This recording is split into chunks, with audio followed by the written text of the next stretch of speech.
Selamat malam Bapak Ibu yang dikasihi Tuhan. 亲爱的弟兄 Mari 姐 sebelum 妹， kita 大 merenungkan 家晚 firman 安。 Tuhan, malam hari ini kita berdoa terlebih dahulu. 还没听上帝的话语之前，我们先低头祷告。 Sungguh Bapa, kami rindu untuk memuji Engkau, karena Engkau adalah Allah yang berdaulat dalam kehidupan kami. Dan kami sungguh bersyukur Bapa, oleh karena anugerah-Mu, Engkau boleh memberikan keselamatan bagi kami setiap orang yang percaya. Dan pada malam hari ini Bapa, kami merindukan untuk merenungkan firman-Mu. Kiranya Engkau boleh hadir di tengah-tengah kami, Roh-Mu yang kudus boleh menyertai kedua hamba-Mu, dan juga untuk jemaat yang hari di tempat ini maupun yang ada di dalam rumah. Ya Bapa, Engkau yang berbicara, Engkau yang berkati, Engkau yang pimpin dari awal hingga akhir, kami serahkan dalam tangan-Mu. Dalam nama Yesus Kristus kami berdoa ucap syukur. Amin.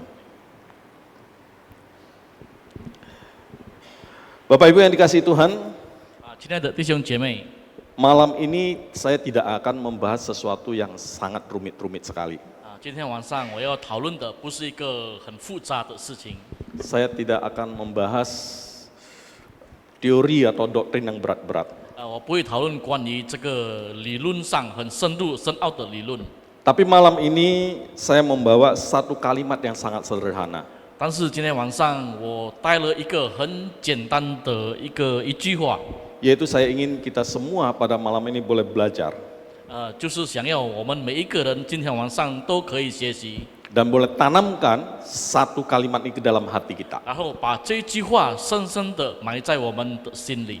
Yaitu saat kita berdoa, Tuhan berkarya. 就是当我们祷告的时候，上帝做工。 Ketika kita lihat kalimat ini sangat sederhana dan tidak muluk-muluk. 我们看这句话是很简单，没有什么很高大的含义。 Tapi justru dalam kesederhanaannya, kalimat ini menjadi sebuah pegangan bagi kita.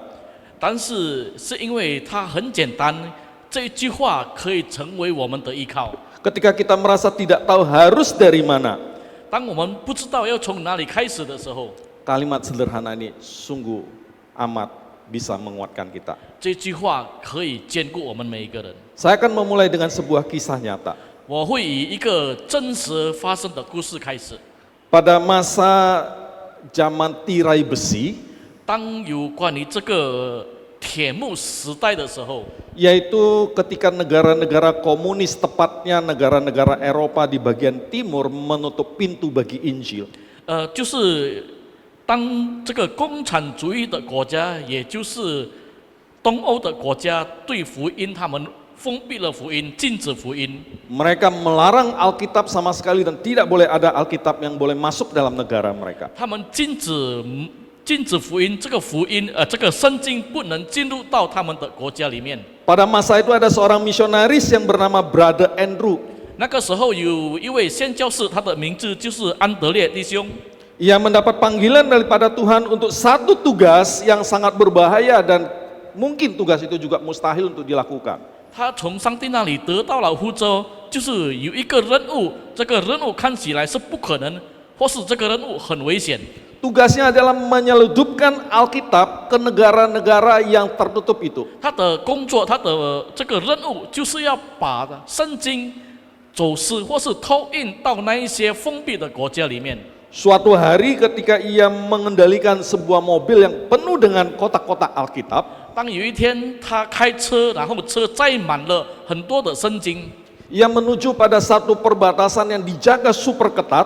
然后要经过一个边界，这个边界很严格的，有很多的警卫。 Dia melihat mobil-mobil di depannya diperiksa dengan begitu teliti. 他看见他车子的前面，就是前面的车被这个警卫很仔细的检查， Sedangkan dia sendiri sedang membawa kotak-kotak Alkitab tanpa ada disembunyikan atau ditutup-tutupi. 他呢，他就是开车载很多的这个圣经，这个圣经是没有被隐藏的， Dan dia tidak tahu bagaimana trik harus menyembunyikan Alkitab ini. 他也不知道要如何隐藏，把这个圣经藏起来。 Yang dia punya cara yaitu hanya berdoa. 他只有一个方法，那就是祷告。 Ketika hampir sampai kepada dia, 当这个检查要轮到他的时候， Brother Andrew ini menundukkan kepala, dia mulai berdoa dan berkata, 他就是开始低下头祷告说。Dia mengatakan demikian, Tuhan, jika engkau pernah membuat orang yang buta melihat, 他说：“主啊，你曾经让瞎眼的能看见。 hari ini tolong buat mata mereka yang melihat seperti tidak melihat. 那今天就是请你把那些看见的，让他变成看不见。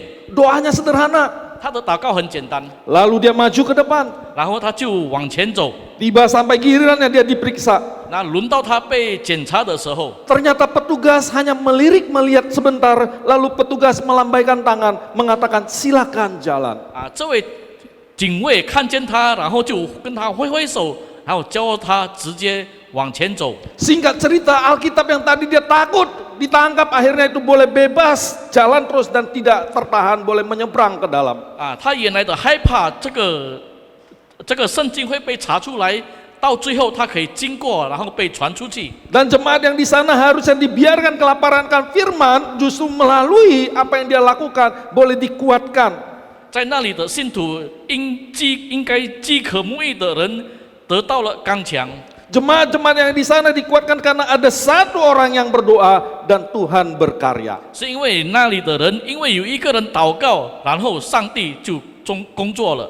Bapak Ibu yang dikasihi Tuhan, 亲爱的弟兄姐妹， cerita tadi sangat mirip dengan kisah dalam Kisah Para Rasul pasal 12. 刚刚的这个真实故事跟《使徒行传》第12章的事情所发生的很类似。 Mari kita buka sebentar Alkitab kita atau yang di handphone kita baca Kitab Para Rasul pasal 12 ayat 1 sampai yang 我 ke-16. 们一起来看《使徒行传》第12章第1到第16节。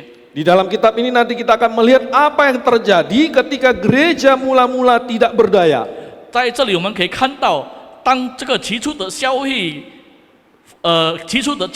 刚开始的后，他们发生了什么事，然后他们是无能为力。 Yang mereka lakukan adalah hanya berdoa. 他们所做的只有祷告。 Saya akan bacakan bagi Bapak Ibu. 传道会为大家来读。 Kira-kira pada waktu itu Raja Herodes mulai bertindak dengan keras terhadap beberapa orang dari jemaat. Ia menyuruh membunuh Yakobus, saudara Yohanes, dengan pedang. Ketika ia melihat bahwa hal itu menyenangkan hati orang Yahudi, ia melanjutkan perbuatannya itu dan menyuruh menahan Petrus. Waktu itu hari raya roti tidak beragi. Setelah Petrus ditangkap, Herodes menyuruh memenjarakannya di bawah penjara 4 regu, masing-masing terdiri dari 4 prajurit. Maksudnya ialah supaya sehabis Paskah ia menghadapkannya ke depan orang banyak. Demikianlah Petrus ditahan di dalam penjara, tetapi jemaat dengan tekun mendoakannya kepada Allah. Pada malam sebelum Herodes hendak menghadapkannya kepada orang banyak, Petrus tidur di antara 2 orang prajurit, terbelenggu dengan 2 rantai. Selain itu, prajurit-prajurit pengawal sedang berkawal di muka pintu. Tiba-tiba berdirilah seorang malaikat Tuhan dekat Petrus dan cahaya bersinar dalam ruang itu. Malaikat itu menepuk Petrus untuk membangunkannya. Katanya, bangunlah segera. Maka gugurlah lantai itu dari tangan Petrus. Lalu kata malaikat itu kepadanya, ikatlah pinggangmu dan kenakanlah sepatumu. Ia pun berbuat demikian. Lalu malaikat itu berkata kepadanya, kenakanlah jubahmu dan ikutlah aku. Lalu ia mengikuti malaikat itu keluar dan ia tidak tahu bahwa apa yang dilakukan malaikat itu sungguh-sungguh terjadi. Sangkanya ia melihat suatu penglihatan setelah mereka melalui tempat kawal pertama dan tempat kawal kedua. Sampailah mereka ke pintu gerbang besi yang menuju ke kota. Pintu itu terbuka dengan sendirinya bagi mereka. Sesudah tiba di luar, mereka berjalan sampai ke ujung jalan. Dan tiba-tiba malaikat itu meninggalkan dia. Dan setelah sadar akan dirinya, Petrus berkata, sekarang tahulah aku benar-benar bahwa Tuhan telah menyuruh malaikatnya dan menyelamatkan aku dari tangan Herodes dan dari segala sesuatu yang diharapkan orang Yahudi. Dan setelah berpikir sebentar, pergilah ia ke rumah Maria, ibu Yohanes yang disebut juga Markus. Di situ banyak orang berkumpul dan berdoa. Dan ketika ia mengetuk pintu gerbang, datanglah seorang hamba perempuan bernama Rode untuk mengetahui siapa yang mengetuk itu. Ia terus mengenal suara Petrus, tetapi karena girangnya ia tidak membuka pintu gerbang itu dan segera masuk ke dalam untuk memberitahukan bahwa Petrus ada di depan pintu gerbang. Kata mereka kepada perempuan itu, "Engkau menggigau." Akan tetapi ia tetap mengatakan bahwa benar-benar demikian. Kata mereka, "Itu malaikatnya." Tetapi Petrus terus-menerus mengetuk, dan ketika mereka membuka pintu dan melihat dia, mereka tercengang-cengang. Bapak Ibu yang dikasihi Tuhan, firman Tuhan yang begitu panjang yang baru kita bacakan itu sebuah kisah tentang bagaimana Yakobus dibunuh dan Petrus ditangkap. 刚刚我们读的经文就是很长的一段经文，就是说明了雅各被杀，然后彼得被捉拿。 Dari ayat 1 sampai ke 16 paling tidak ada 5 poin yang bisa kita pelajari. 所以这段经文我们可以学习到5个要点。 Poin pertama, doa adalah tindakan iman yang pertama. 第一点就是祷告是信心的第一个行动。 Kita lihat tadi katakan setelah Yakobus dibunuh, Petrus ditangkap. 在那里我们可以看见，当雅各被杀的时候，彼得被捉拿。 Keadaan gereja mula-mula pada saat itu sangat mengalami kegelapan dan sangat menakutkan dan mereka tidak punya kekuatan apapun. 起初的教会他们面临了黑暗，他们面对惧怕，没有什么的力量。 Tapi Alkitab mencatat di ayat 5, tetapi jemaat dengan tekun mendoakannya kepada Allah. 但是第5节那里说，教会却为他切切的祷告。 Para jemaat ini tidak punya senjata. 这个会友们没有武器， Para jemaat ini juga tidak tahu berpolitik. 他们也不知道这个政治的这个策略， Mereka juga tidak ada jaringan orang dalam. 他们也是没有里面的这个人际关系。 Yang dimiliki jemaat ini hanya doa. 信徒他们所拥有的只有祷告， Dan itu cukup. 那个已经足够了。 Bapak Ibu yang dikasih Tuhan, 亲爱的弟兄姐妹， bukankah seringkali kita juga sering merasa mentok dalam masalah? 我们起步在面对问题的时候，常常面对走投无路。 Kita seringkali sudah berusaha, sudah berpikir. 我们曾经已经尽力而为，已经绞尽脑汁了。 Kita sudah berusaha minta bantuan sana sini. 我们已经到处这个求助， Tapi tetap tidak mendapatkan apa-apa. 但是我们什么也没得到。 Mungkin satu hal yang kita lupa, 但是有一件事情我们可能忘记， yaitu apa? 那就是什么？ Berdoa. 也就是祷告。 Doa bukan jalan terakhir Bapak Ibu. 弟兄姐妹，祷告不是最后的一个方法， Doa adalah langkah pertama bagi setiap orang yang percaya. 祷告就是对那一些信徒们第一个的步骤。 Itu kita bisa lihat apa yang dilakukan oleh jemaat mula-mula. 这里我们可以看见这个起初教会所做的事。 Yang kedua, 第二点， waktu Tuhan mungkin tidak sesuai dengan harapan kita, tapi kita harus tahu bahwa Tuhan pasti selalu sempurna. 我们知道上帝的时间可能以事与愿违，但是我们要知道上帝是完美的。 Kita perhatikan ayat 6 bagaimana cara Tuhan bekerja. 我们看第6节，上帝如何的工作。 Ayat 6 berkata, pada malam sebelum Herodes hendak menghadapkannya, 在那里写着，希律将要提他出来的前一个晚上， Bapak Ibu boleh bayangkan besok pagi Petrus akan diadili dan mungkin juga besok Petrus akan dieksekusi. 我们可以想象一下，当彼得明天要受审判的时候，可能明天会处死。 Kita lihat bahwa Tuhan tidak datang lebih awal. 我们看见上帝没有更早一点的来。 Tuhan juga tidak datang waktu Petrus ditangkap. 当彼得被捉拿的时候，上帝也没有来。 Artinya Tuhan tidak buru-buru. 意思说，上帝没有匆匆忙忙。 Tapi kita lihat Tuhan juga tidak terlambat. 但是这里我们可以看见，上帝也没有迟到。 Tuhan datang pada malam terakhir, 在最后一个晚上的时候，上帝就来了， yaitu malam sebelum Petrus diadili. 就是彼得还没有受审判前一个晚上， Tuhan tidak terlambat. 上帝没有迟到， Dia juga tidak pernah datang lebih awal dari yang diperlukan. 但是他也从必要在时不提前到来。 Mengapa demikian? 为什么这样？ Karena di tengah penantian itu, 是因为在等待当中， Tuhan sebenarnya ingin membentuk hati kita. 上帝其实正在要陶造我们的心。 Oleh sebab itu, Bapak Ibu yang dikasihi Tuhan, 所以，亲爱的弟兄姐妹， kalau hari ini kita sedang menunggu jawaban doa, 如果今天我们正在等待祷告的回应， dan rasanya Tuhan sangat lambat sekali meresponnya, 然后我们感觉到上帝很缓慢的来回应我们， janganlah kita merasa putus harapan. 我们不要失去盼望。 Terkadang Tuhan datang bukan saat kita ingin, 有时候上帝来的时候，不是在我们想要的时候， tapi Tuhan selalu ada saat kita butuh. 但是上帝在我们在最需要的时候，上帝会到来。 Ketika kita merasa Tuhan sedang lambat menolong, 当我们感觉到上帝很缓慢的来帮助我们， jangan kita patah semangat. 我们不要绝望。 Bisa jadi Tuhan sedang membentuk hati kita.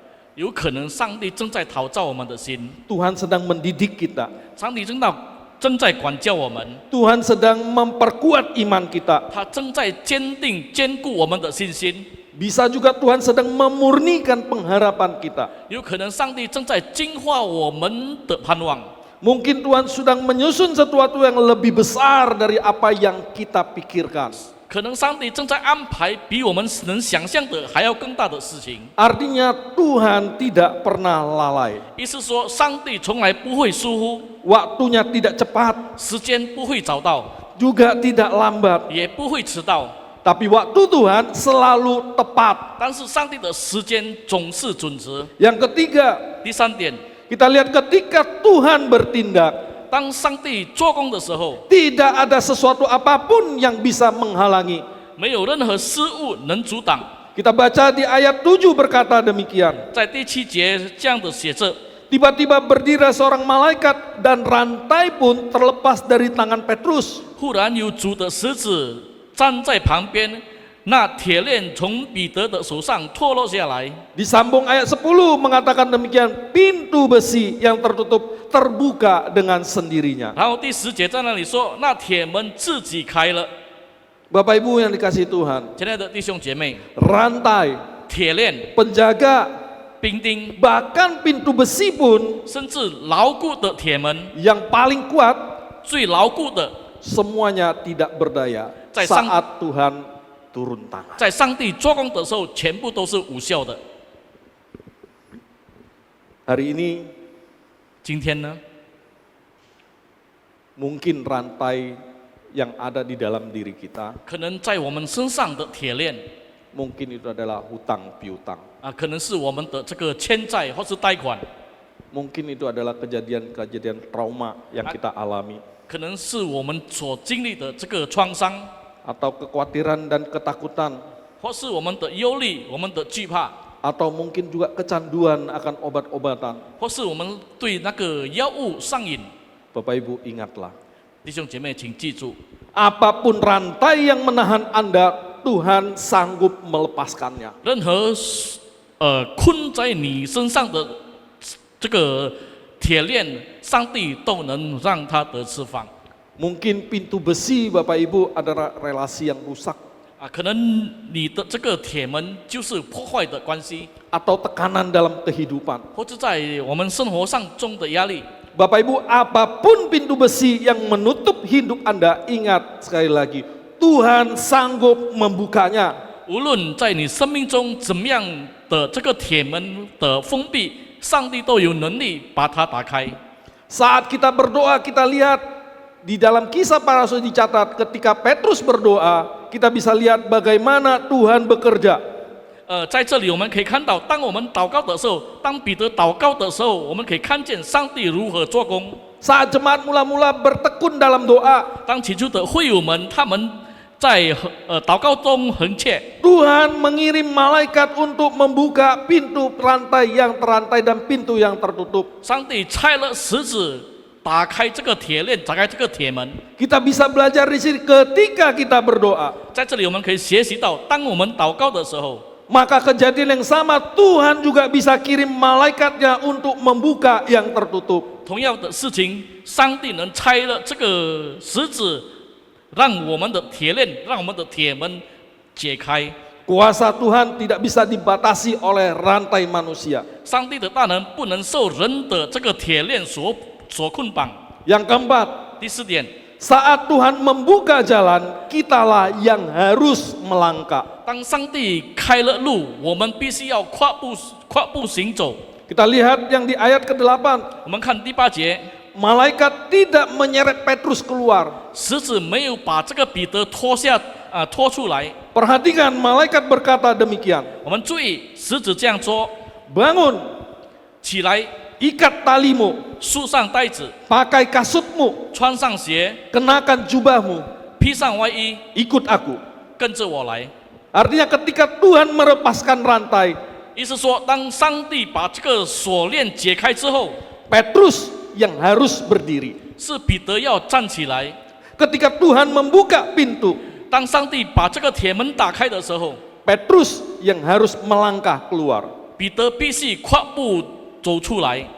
Bapak Ibu yang dikasihi Tuhan, 亲爱的弟兄姐妹， doa tidak menggantikan ketaatan, 祷告没有代替顺从， tapi doa membuka jalan. 但是祷告是开了路。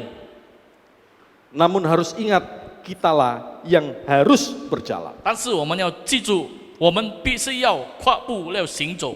Kalau Bapak Ibu sekalian berdoa minta damai dalam rumah 如果 tangga, 弟兄姐妹祷告在家庭中恳求和睦， beranikah kita lebih dulu minta maaf? 我们是不是有勇气要先跟家人道歉？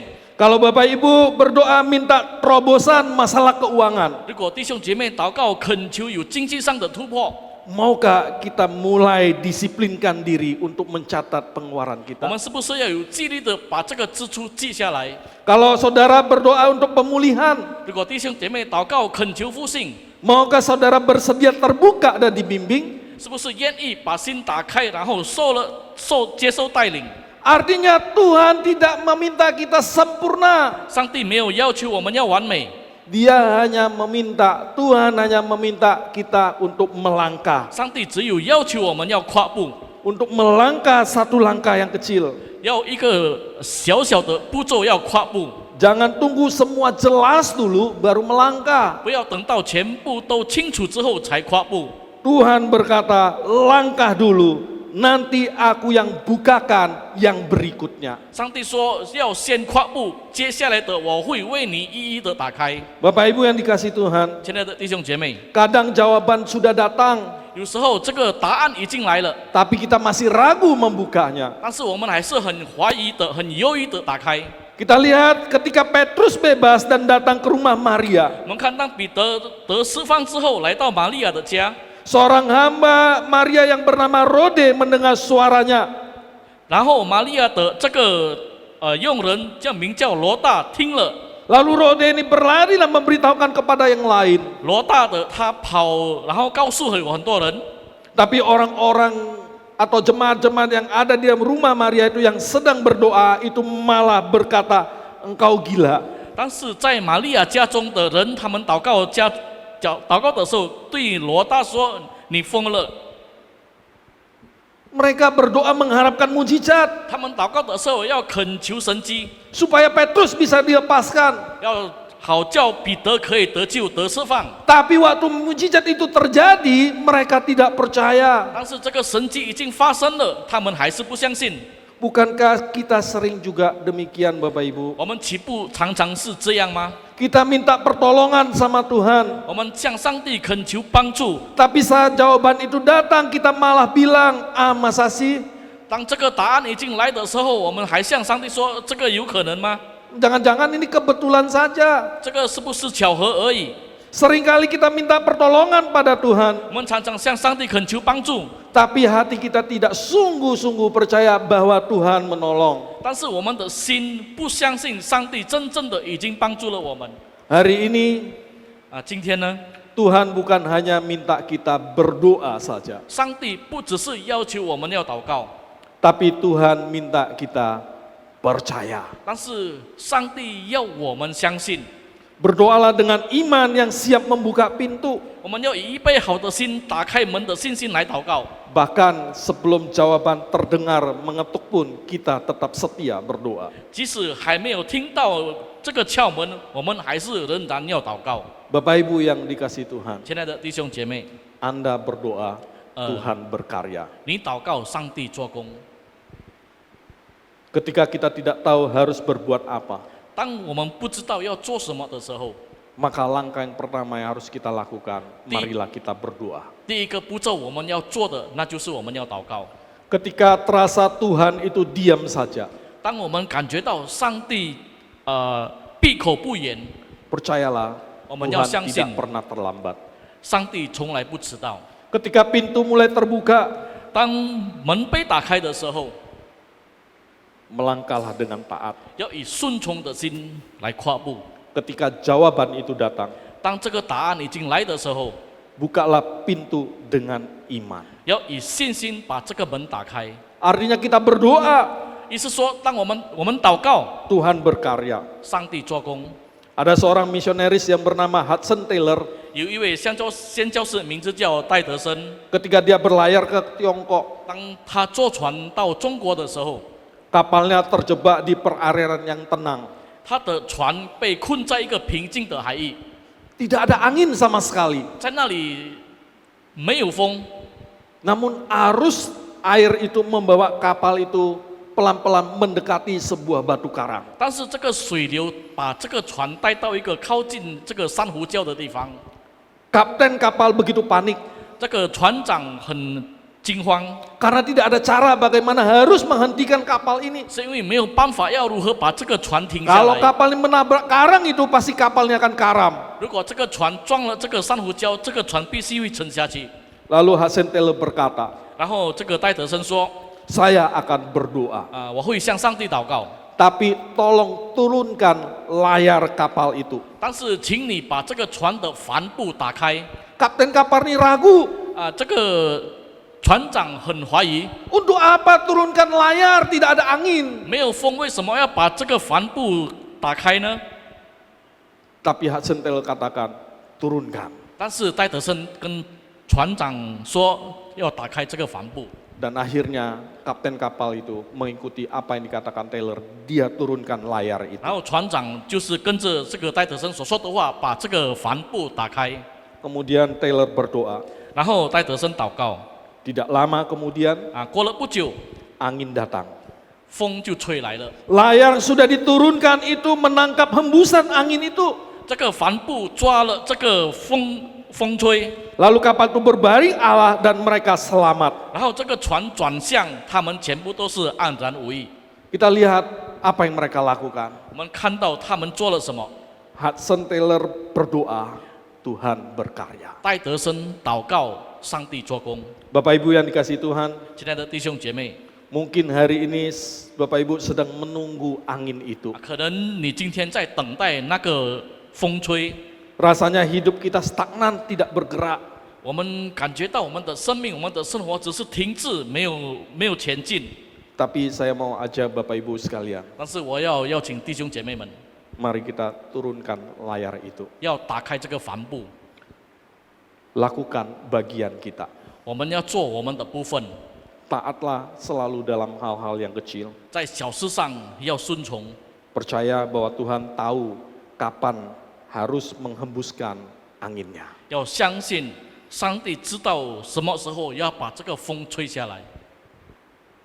Sekali lagi Bapak Ibu, 弟兄姐妹，再一次的， ketika kita berdoa, 当我们祷告的时候， Tuhan berkarya. 上帝会做工。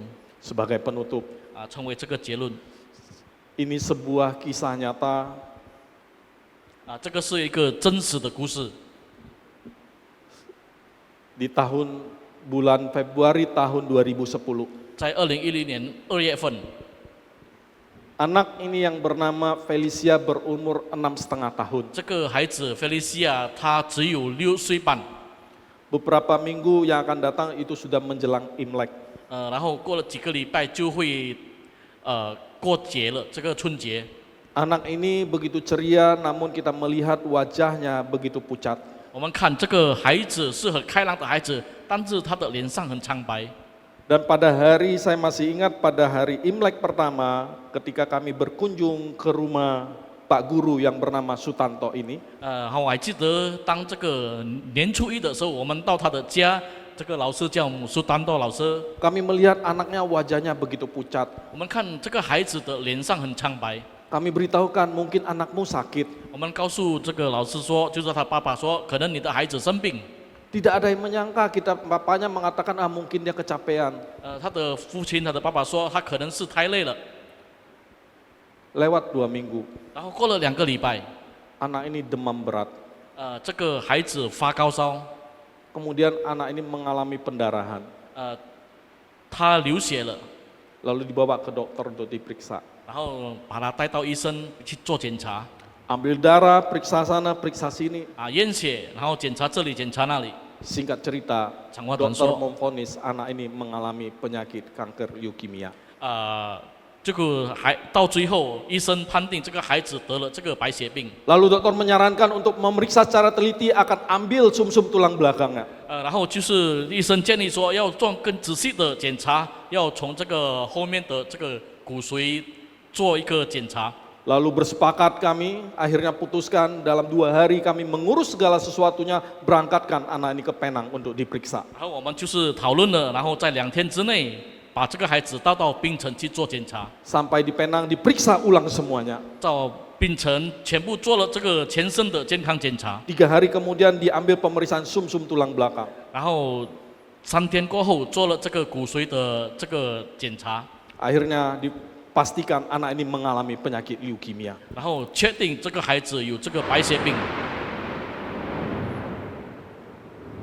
Lalu dokter belum bisa memastikan seganas apa penyakit ini. 然后医生还不能决定这个病有多严重。 Bapak Ibu, pada saat itu kedua orang tuanya dan kami sebagai teman-temannya tidak bisa berkata apa-apa.